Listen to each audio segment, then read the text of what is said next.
invitarte a que abras la Biblia conmigo allá en el Evangelio de Mateo. Vamos a mirar juntos en el capítulo 22 y vamos a sacar algunos principios interesantes. Recuerda que el énfasis del retiro fue un compromiso genuino. Y la medida de tu compromiso, ¿sabes cuál es? Es tu sacrificio. Si no hay sacrificio de por medio, posiblemente no hay una evidencia práctica de tu compromiso. Y pensando en lo que es el compromiso, hoy quiero compartir con ustedes acerca del gran mandamiento de nuestro Señor Jesucristo, allá registrado en Mateo capítulo 22, verso 34 al 40. Déjame decirte algo, el compromiso no es algo emocional, no es solo un deseo, porque hay muchos creyentes que tienen un compromiso emocional. Hay un retiro, hay un llamado, hay una conferencia y emocionalmente levantan su mano, pasan al frente, se entregan y ya está. Crecí en campamentos de jóvenes donde nosotros al final de cada semana de campamento teníamos un fogón de consagración. Y en ese fogón desafiábamos que a través de un acto simbólico tomábamos una ramita y la lanzábamos al fogón y de esta forma nosotros nos consagrábamos al Señor. La verdad que la consagración, la dedicación y ese compromiso no es el acto de un día, sino que es el acto de toda una vida. Un niño respondiendo al compromiso en un campamento donde se desafiaba a entregar su tiempo, su vida al Señor. Ese niño en su ingenuidad tomó su reloj, lo sacó de su mano y lo tiró en el fogón. De esta forma él estaba consagrando su tiempo a Dios. No es así. El niño lo entendió con sus pocas luces, pero a veces como ese niño, nosotros también tomamos decisiones muy emocionales. El compromiso no es algo emocional, no es solo un deseo o el hacer cosas.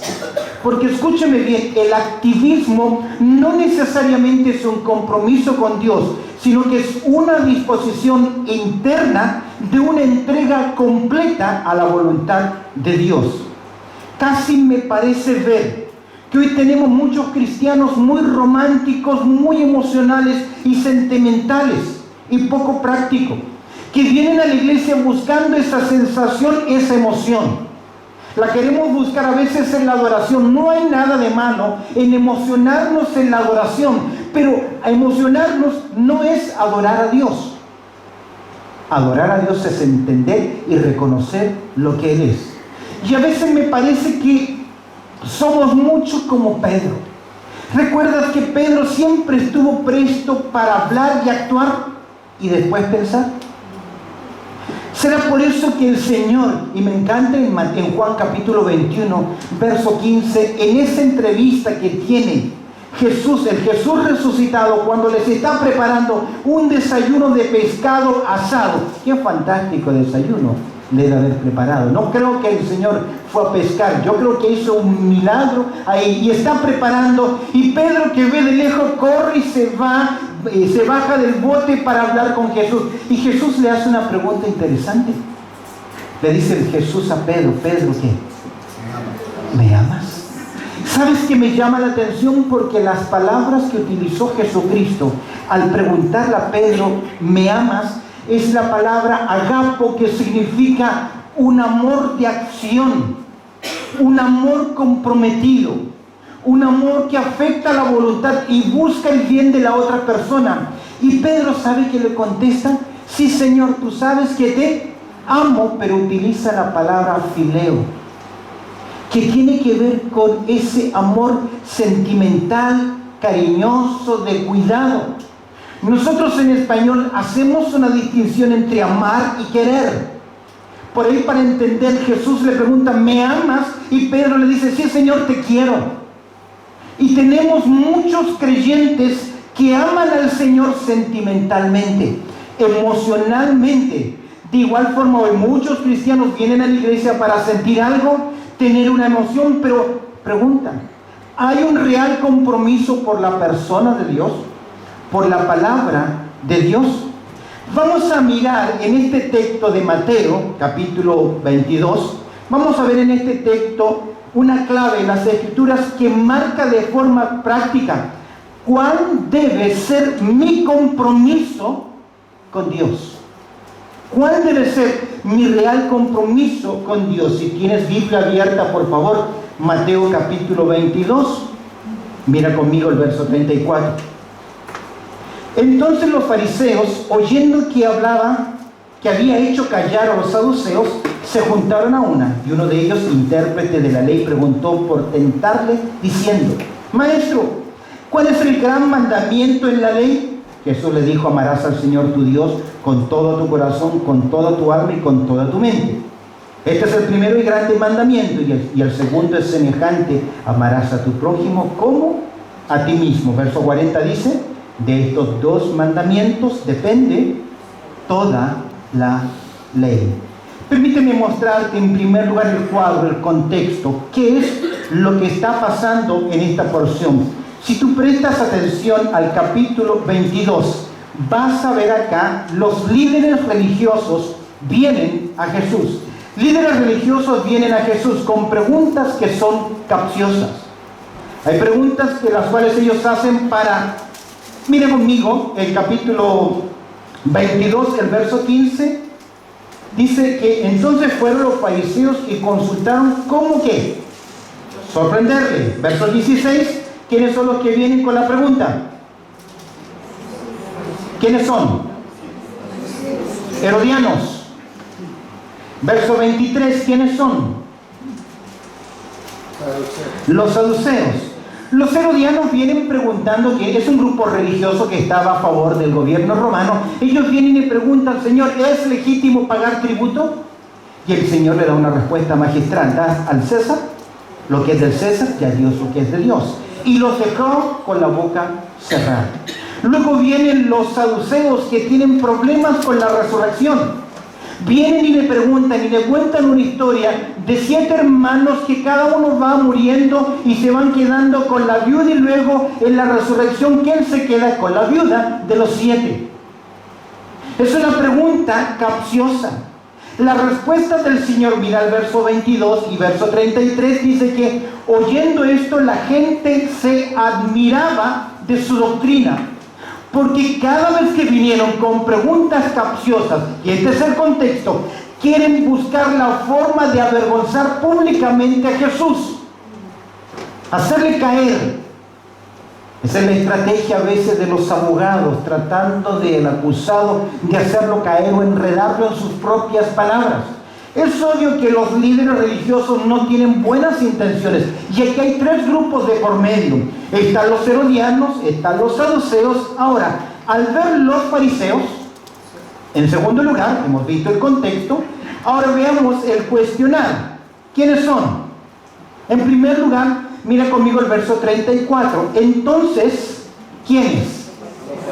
Los fariseos. Tercer grupo que está detrás. Ya ha avergonzado Jesús a los herodianos, ya ha avergonzado Jesús a los saduceos. Ahora vienen ellos y se van a reunir entonces los fariseos. Permíteme decirte algo acerca de este grupo. La palabra fariseo significa los separados. Casi en el siglo II antes de Cristo, un grupo de hombres decidieron apartarse de la sociedad, de las cosas mundanas, y dedicarse a Dios, a estudiar su palabra, a conocer de Dios, a saber de Él y vivir para Dios. Eso significa que este grupo de hombres, los fariseos, comenzaron con muy buenas motivaciones. Y escúcheme bien, muchas veces podemos hacer cosas bien y terminar ¿qué? Mal. ¿Por qué? Porque nuestro corazón, ¿cómo es? Es engañoso y también es perverso. Porque cuando llegamos al Nuevo Testamento, cuando llegamos al tiempo de nuestro Señor Jesucristo, Jesús le dice a sus discípulos en Lucas capítulo 12, verso 1, cuidaos de la levadura, ¿de quiénes? De los fariseos. Ellos comenzaron diciendo: queremos dedicarnos a ti, oh Dios, queremos hacer tu voluntad, queremos vivir para ti apartado del mundo. Pero ese simple deseo no es suficiente, porque en el tiempo de Cristo Ser fariseo es ser sinónimo de ¿qué? Una sola palabra: hipócritas. Aparentar lo que no es. Hemos visto el contexto. Líderes vienen a cuestionar a Jesús, líderes religiosos. Vemos ahora que los fariseos, dice el texto, los personajes, veamos ahora el proceder, qué es lo que ellos hacen. Miren, verso 34. Oyendo que había hecho ¿qué? Callar a los saduceos. Literalmente el Señor Jesucristo les puso con su respuesta un bozal en la boca y los enmudeció. Los dejó sin palabras. Normalmente cuando uno ve el Nuevo Testamento, la vida de Cristo, y preguntas directas, Jesús nunca responde directamente, porque el Señor no tiene necesidad de que nadie le diga lo que hay en el corazón de los hombres. Entonces el Señor, ¿qué responde? No a la pregunta, sino a la motivación de ella. ¿Recuerdas la conversación de Nicodemo cuando viene Nicodemo y se presenta? Señor, sabemos que has venido de Dios porque nadie... Y su protocolo es grande y muy bueno. Y el Señor lo mira y ¿qué le dice? ¿Qué le dice el Señor? Tienes que nacer de nuevo. Nada que ver con el protocolo de presentación de Él, porque el Señor conoce el corazón. Y mira, oyendo que había hecho callar a los saduceos, el texto dice que se juntaron a una. Es decir, casi parece una redundancia. Reunirse para estar reunidos, es la idea en el texto. Pero más que reunirse para estar reunidos, ¿logras ver la intención? Ellos piensan, ¿ya fracasaron quiénes? Primero, ¿fracasaron quiénes? ¿Los herodianos? ¿Fracasaron los saduceos? ¿Nosotros qué?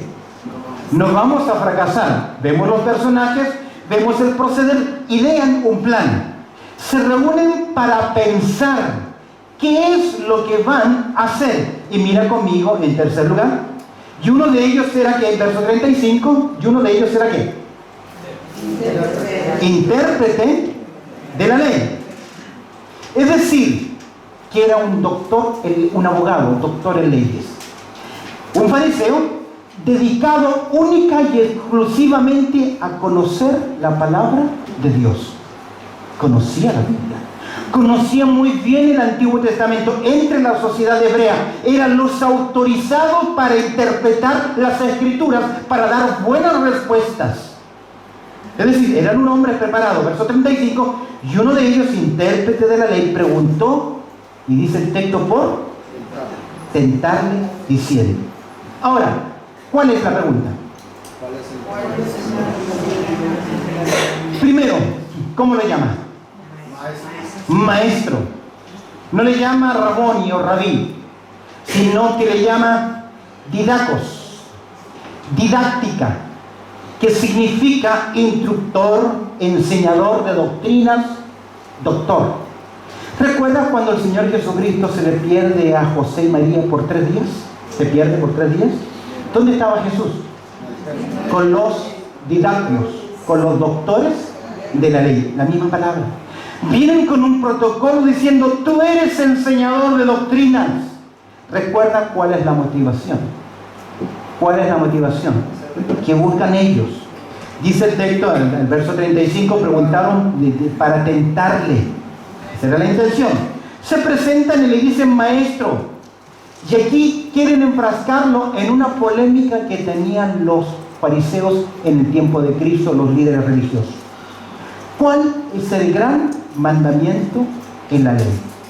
Sabemos que Dios había dado a la nación de Israel leyes, mandamientos y ordenanzas. Sabemos también por la interpretación de los escribas que ellos habían añadido al decálogo mandamientos de hombres. De tal forma que en el tiempo de Cristo tenían 613 mandamientos que tenían que cumplir. Y algunos de ellos los habían dividido en mandamientos mayores y menores. A veces nosotros, me parece que muchas iglesias también inventamos mandamientos para los creyentes que no están en las Escrituras. Y nos volvemos legalistas, porque lo que estos hombres eran, tenían una pugna teológica legalista. Y les vienen a preguntar, ¿cuál de todos los mandamientos, de los 613 que tenemos?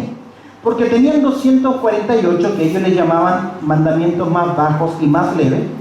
248 como los 248 partes o miembros del cuerpo. Y tenían 365 preceptos para los 365 días del año. Y le preguntaban, Señor, de todos estos, porque habían polémica, ¿cuál de todos debiera ser qué? El más importante. La pregunta detrás es, ¿con quién te vas a comprometer? ¿Vas a estar de acuerdo con esta línea o con aquellos? El punto de esta pregunta es, ¿qué clase de mandamiento es grande?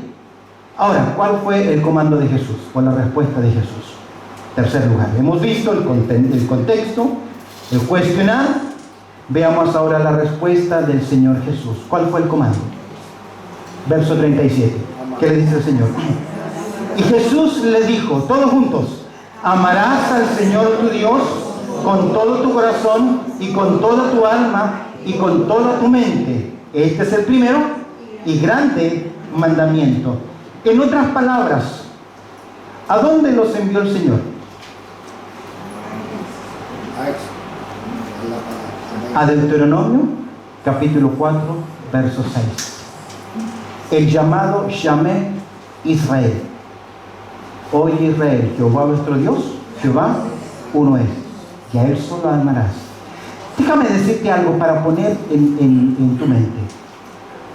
Un fariseo, un varón judío, un hebreo, que tenía 30 años de edad, había recitado esta porción en su vida, por lo menos de memoria, 20,000 veces. Lo sabía perfectamente. Pero la pregunta es, ¿por qué a veces nosotros sabemos cosas que son correctas, pero no afectan nuestra vida? Ellos con el tiempo debían y sabían que Dios está interesado en que se le ame. Al final de esta porción dice que de esta forma se resume la ley y los profetas. En otras palabras, todo el Antiguo Testamento radica en que, y la importancia que Dios nos dice a nosotros es que tú me debes amar con todo tu corazón, con toda tu alma y con toda tu mente. Tú me debes amar no por sobre todas las cosas. Eso es lo que Dios espera. Pero hemos confundido el amar a Dios con emociones, que no es así. Vamos a ver cómo es la forma práctica de amar. Pero déjame decirte algo. El amar a Dios representa una incapacidad del hombre natural. El hombre natural no puede amar a Dios. Usted va por la calle, cuando quiere evangelizar y le pregunta a alguien, ¿tú amas a Dios? ¿Cuál va a ser la respuesta? Claro. Sí, pero es una respuesta ¿qué? Emocional. Es como yo me siento de Dios, y aún podemos confundir amar a Dios con otras cosas, con necesidad de Dios, que no es lo mismo. El hombre natural, por su condición, no puede amar a Dios con todo su corazón, con toda su alma y con toda su fuerza, porque está incapacitado para amar. Pero ¿sabes qué, queridos hermanos? Pensando en compromiso y en el área práctica, pensando en las decisiones que hemos tomado de compromiso, primero lo primero. Y primero lo primero es que usted no puede hacer nada más si primero ¿qué? No ama a Dios. La incapacidad. Ahora, ¿por qué nosotros amamos a Dios? Primera de Juan 4:19. Nosotros le amamos a Él, ¿por qué? ¿Cuándo comenzamos a amar a Dios? Cuando entendemos el punto en que cómo Dios nos ha amado. Romanos 5:8, más Dios muestra su amor para con nosotros. Juan 3:16, Porque de tal manera amó Dios al mundo. Por lo tanto, no puede entender una persona inconversa que no ha recibido a Cristo como su Salvador personal, no puede comprender, es incapaz de comprender y de amar a Dios. Ahora, ¿por qué podemos amar a Dios nosotros, usted y yo? Romanos 5:5. Porque Dios nos ha dado su Espíritu Santo, y su Espíritu Santo en nosotros nos ha capacitado ¿para qué? Para amar. Porque no es natural y es imposible humanamente. Ahora, yo voy a decirte algo. Hay muchos creyentes que tal vez su salvación es sincera, pero su amor por Dios no lo es. Porque han confundido el amar a Dios, porque tenemos un problema de incomprensión del amor. Estamos equivocados con respecto al amor. Charles Stanley, quiero compartir con ustedes lo que él comparte acerca del amor. Y quiero que observes en primer lugar la incomprensión del amor. Donde hay ausencia, escúchame bien, donde hay ausencia de amor, presta atención. Donde hay ausencia de amor, el legalismo ritualista se hace fuerte. E intercambiamos ritual por amor. ¿Lo tienen? Cuando no hay una real comprensión del amor de Dios y no amamos a Dios realmente, cambiamos el amor por Dios por los rituales. Pregunta, ¿qué hicieron los fariseos? ¿Qué cambiaron? ¿El ritual o la relación? Entra el legalismo. Ahora, cuidado, porque a veces confundimos amar a Dios con reverenciar a Dios. ¿Lo tienen? Reverenciar a Dios es reconocer que Él es importante, que Él es grande y que es soberano. Y usted puede reconocer la grandeza de Dios, el poder de Dios, la salvación de Dios, la omnipotencia de Dios, y aún así no amarle. Porque la nación de Israel venía a adorar a Dios. ¿Cómo adoraba un israelita a Dios? ¿Qué le decía? No le decía como nosotros cantamos, te amo, es todo lo que puedo decir. Ellos no cantaban eso, mire el salterio.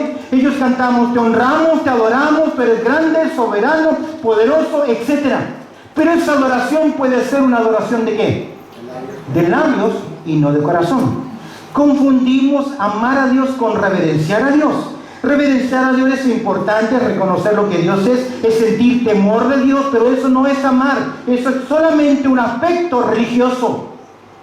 Algunos de ustedes tuvieron una religión del pasado y entraban a las grandes catedrales con todo que temor y reverencia. ¿Eso es amar a Dios?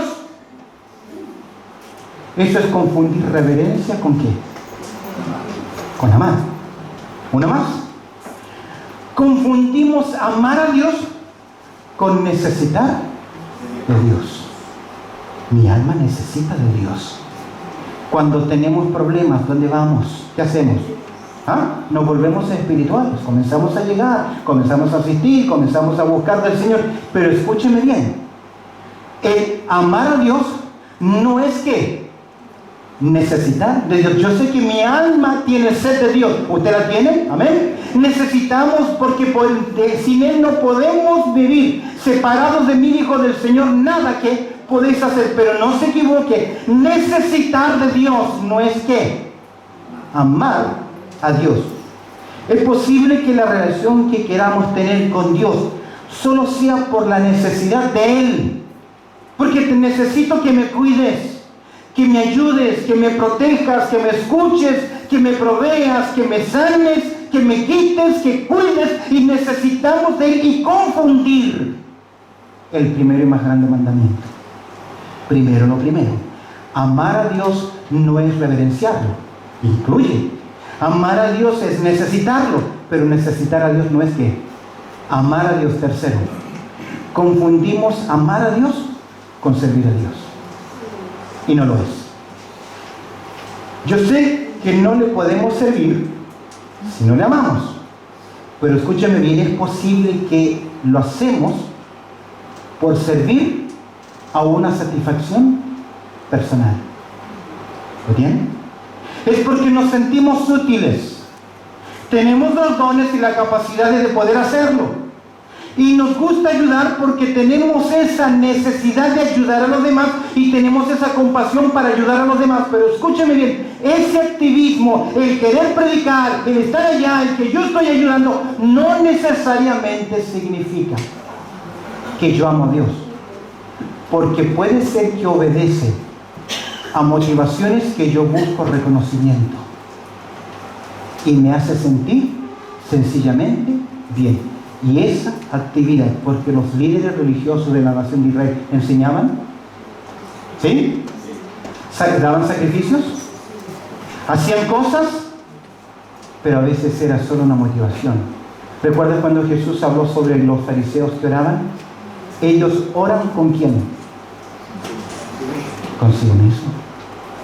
¿Por qué? Porque amar a Dios no es reverenciarlo, incluye. Amar a Dios no necesariamente es necesitar de Dios. Amar a Dios no es solamente servir a Dios. Hace años atrás conocí a un evangelista que predicaba muy bien. Lo hacía muy bien en mi país. Pero él se iba 2 o 3 meses y dejaba a su familia en el sur de mi país, porque él era buen predicador, buen evangelista, buen enseñador. Y Dios lo usaba. Y cuando le preguntaban ¿cómo está tu familia? Ya las dejé, ni siquiera les enviaba para comer. ¿Sabe cuál era su respuesta? Yo soy el llamado de Dios. Es decir, es fácil confundir amar a Dios, y es por eso que debemos preguntarnos, ¿realmente estoy amando a Dios? ¿O solo es porque lo necesito?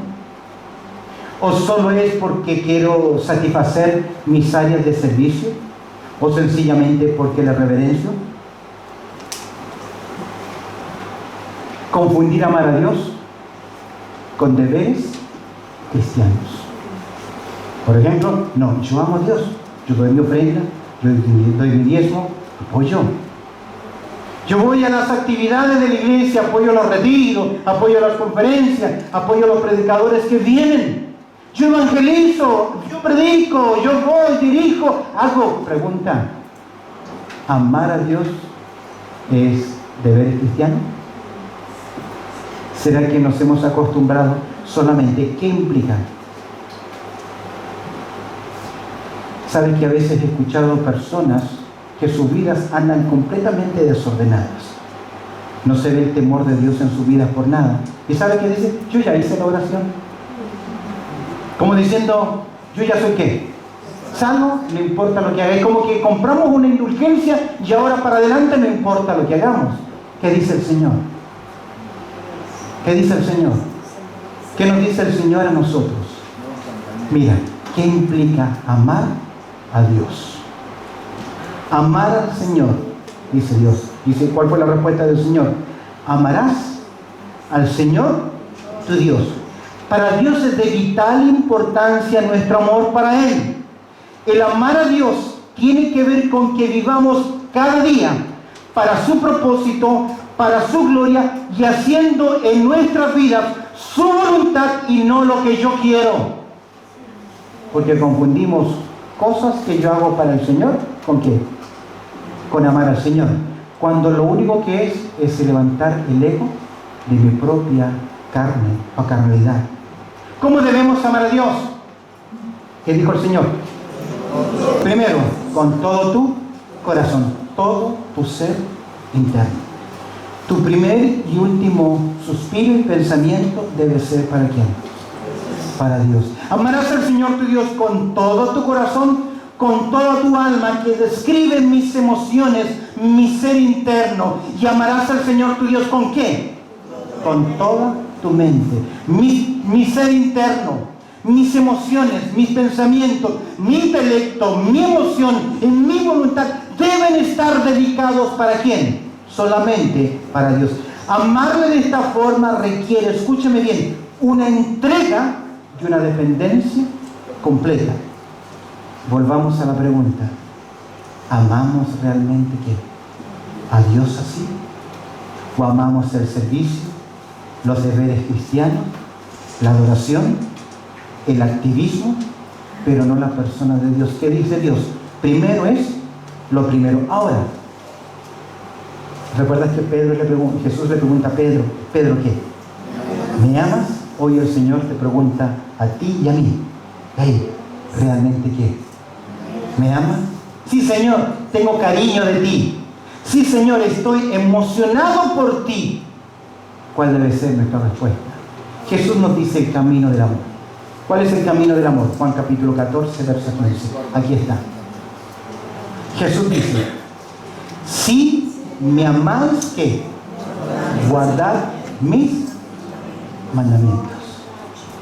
En otras palabras, mi real amor por Dios, si realmente Dios es mi prioridad, mi convicción, y no innovación, voy a ¿qué? A obedecer a Dios. Leía algo de John MacArthur esta semana, a principios de este año, los primeros días, que me impactó mucho. Y él dice, tenemos dos deberes como creyentes: crecer en la gracia y el conocimiento. Si usted día a día no crece en conocer algo más de Dios, usted está muy mal. Usted no está mostrando amar a Dios. Y cuando aprendemos algo acerca de Dios y de lo que Dios quiere de mí, ¿cuál debe ser mi respuesta? Porque en esencia, para resumir el tema de hoy, primero lo primero, o el gran mandamiento, si yo amo a Dios, voy a decidir ¿qué? Obedecer. Pero a veces, como somos tan sentimentales, escuchaba que una clase de un colegio, una niña de esa clase tuvo un cumpleaños y fueron invitados la mayoría de los compañeros. Llegaron los papás con los niños al cumpleaños y ahí estaba uno de los niños que miraba. Tú sabes que siempre hay unas bolsitas que le dan a cada uno de los cumpleañeros con su platito, hay algunos juguetitos. Y este niño miraba su platito y su mesita y miraba la mesa donde estaba la cumpleañera, llena de regalos, de paquetes. Se quedaba mirando los regalos de ella y luego miraba su propio plato y sus pequeñas cosas, hasta que alguien mayor se dio cuenta y le dijo, no te olvides que el cumpleaños es de ella y no el tuyo. A veces nos olvidamos de eso y venimos a la iglesia a mirar qué, los regalos de otros, y los comparamos ¿con quién? Con el mío. Cuando usted viene a una cosa acá, viene a decirle al Señor que te amo. Amén. Viene con problemas, viene con dificultades, pero Dios está interesado que su pueblo le diga te amo. ¿Sabes qué dice Salmo 18:1? Te amo, oh Jehová, fortaleza mía. ¿Cuándo fue la última vez que con intelecto, con emoción y con voluntad le dijo a Dios, ¿sabes qué, Señor? Te amo. Hay varios versículos, ya no tengo el tiempo. En Juan 14:21 Jesús dice, el que me ama guarda mis mandamientos. En 1 de Juan capítulo 5, versos 2 y 3, ese quiero que lo busques, 1 de Juan capítulo 5, mire conmigo, 1 de Juan capítulo 5.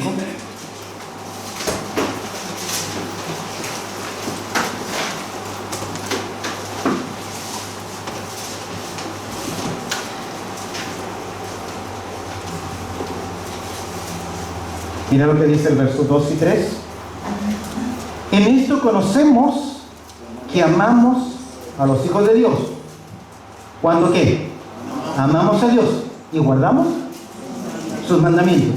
Pues este es el amor a Dios, que guardemos sus mandamientos, y sus mandamientos no son gravosos. Pero a veces el Señor nos tiene que preguntar, ¿por qué me llamáis Señor si no hacéis lo que yo os pido? Quiero que terminemos. Comencé con la idea de Pedro. ¿Te acuerdas? Pedro, Jesús le pregunta a Pedro, ¿Pedro qué? ¿Me amas? Y Pedro ya le contesta, yo tengo cariño por ti, estoy emocionado por ti, te sirvo. Es interesante que Pedro le va a decir a Jesús en Juan capítulo 13, verso 37, mi vida voy a poner por ti. Voy a poner mi vida por ti. Señor le dice que la copa que yo voy a beber, tú no la puedes beber. Y queridos, antes de que Pedro se diese cuenta y se tragase sus propias palabras, ¿qué había hecho? Había negado al Señor. Es que a veces no es cuestión de decir cosas, que es compromiso, dependencia, entrega, dedicación. En otras palabras, amar a Dios es obedecer. Quiero terminar contigo 3 razones por las cuales fracasó Pedro. Lucas 22. Jesús le dice a Pedro, a los discípulos, allá en Getsemaní: velad, ¿y qué más? ¿Para qué? Para que no entréis en tentación. Y Jesús se fue unos pasos más adelante. Y cuando regresó Jesús a los discípulos, ¿qué ocurrió? ¿Estaban orando? ¿Buscando del Señor? ¿Qué? ¿Qué estaban haciendo? Durmiendo, queridos. ¿Sabes por qué fracasó en su amor y su declaración? ¿Solo fueron palabras? Porque no tenía qué cosa. Oración. Si usted no ora, nunca tendrá la capacidad para decir: yo amo a Dios. Ahora voy a poner un peso en usted.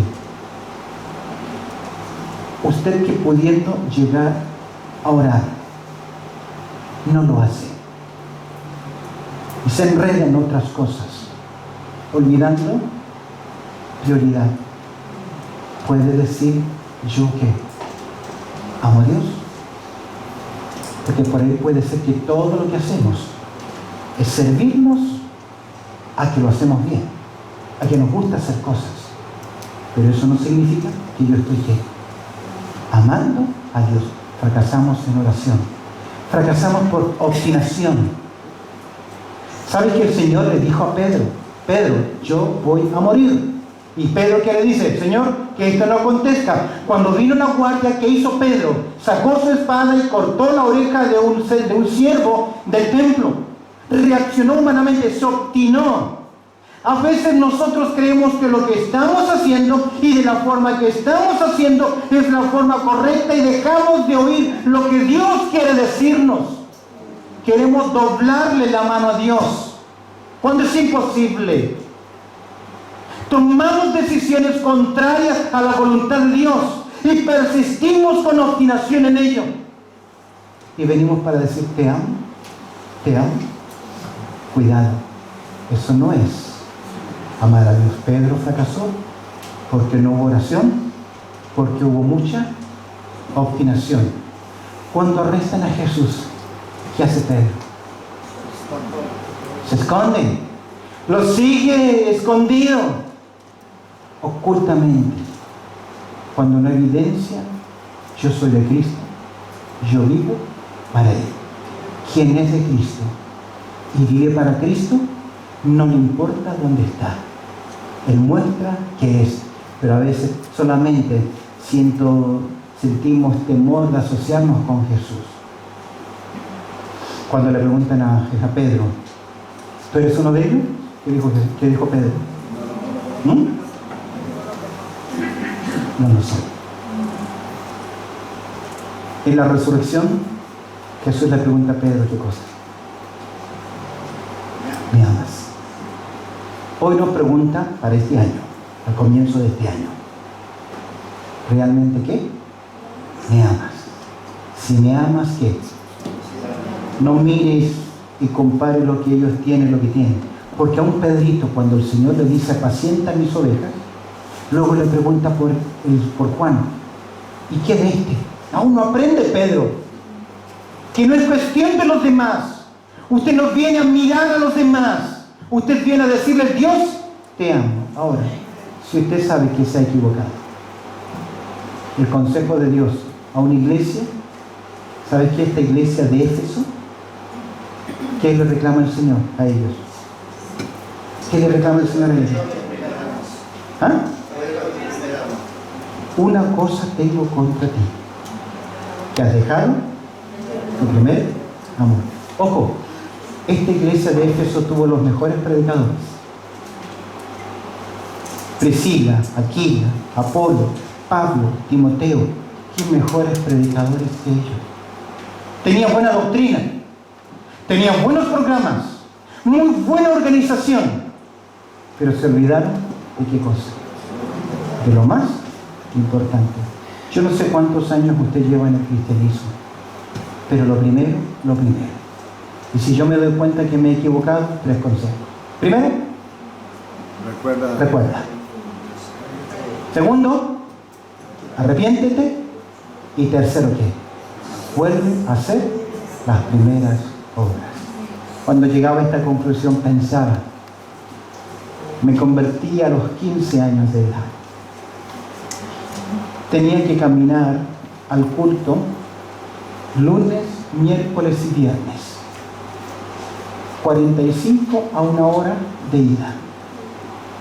Pero iba el lunes, miércoles y el viernes.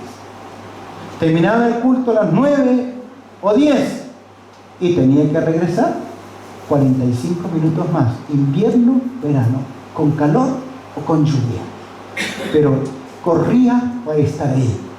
Si decían, hermanos, vamos a ir a predicar, corría para estar ahí. Si decían, hermanos, hay que hacer limpieza, corría, porque mi amor era ¿para quién? Para el Señor. Recuerda de dónde has caído. Cambia y vuelve a hacer ¿qué? Las primeras obras. Amén. Bendito Padre Celestial, te damos gracias, Señor, por tu amor y tu cuidado. Porque tú eres bueno, Señor, y nos permites, Señor, oír tu voz.